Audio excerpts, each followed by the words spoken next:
means oblique view, isometric view and orthography view clears. And again compare with the charts. In last turn we make this chart. Projection is two types, parallel projection, perspective projection. Parallel projection में क्या आ रहा है हमारा, orthography projection, oblique projection. Means आपका जो यहाँ पे oblique बनेगा और ऑर्थोग्राफी बनेगा, साथ ही साथ इसी में क्या है आपका मल्टी व्यू प्रोजेक्शन या आइसोमेट्रिक प्रोजेक्शन. आइसोमेट्रिक में भी एक्सोनोमेट्रिक प्रोजेक्शन के ही अंदर आपका आइसोमेट्रिक प्रोजेक्शन आएगा. एक्सोनोमेट्रिक के अंदर आइसोमेट्रिक प्रोजेक्शन. आपको क्या क्या पढ़ना है, आइसोमेट्रिक और ये मल्टी व्यू के भी टू टाइप्स पढ़ना है और ऑब्लिक.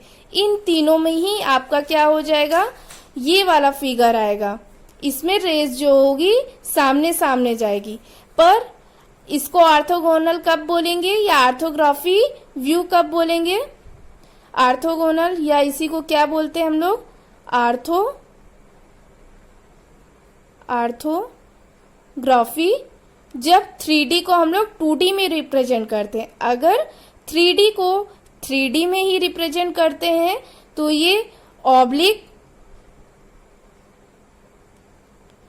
आइसोमेट्रिक, ऑब्लिक आइसोमेट्रिक दोनों हो सकता है. लेकिन ऑब्लिक और आइसोमेट्रिक में डिफरेंस हम कैसे समझेंगे, वो ऐसे समझेंगे कि आइसोमेट्रिक में अलग एंगल होता है और ऑब्लिक में अलग एंगल होता है. इससे भी समझ सकते हैं. आइसोमेट्रिक में क्या हो जाता है आपका, आइसोमेट्रिक ऑब्लिक में अभी मेनली आप यही डिफरेंस समझिए, और जब हम ये चैप्टर पढ़ाएंगे तो उसके साथ साथ पढ़ाएंगे.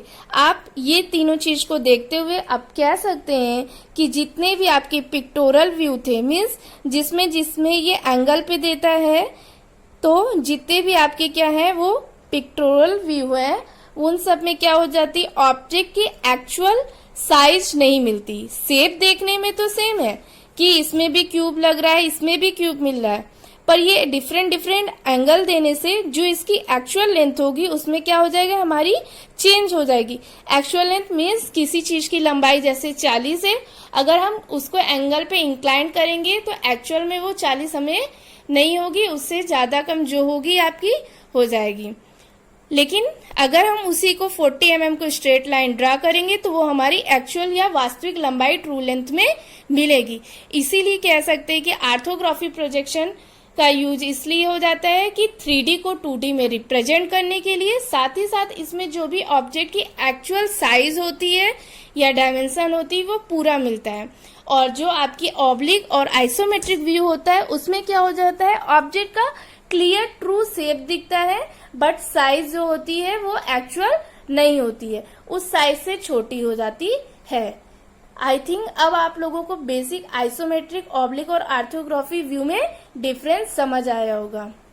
जिसको समझ आ गया अच्छी बात. नहीं, ऑब्लिक और आइसोमेट्रिक अगेन जब मेरा ये चैप्टर होगा, क्योंकि oblique view and isometric view भी आपका एक एक चैप्टर है अलग, तब और डिस्कस कर लेंगे. अभी मेनली आप लोग ऑर्थोग्राफी प्रोजेक्शन व्यू पे ध्यान दीजिए. आपको यही व्यू बनाना होगा. यही व्यू एग्जाम में आपके 10 या 12 मार्क्स के आएंगे. 10 और 12 मार्क्स के एग्जाम में आएंगे.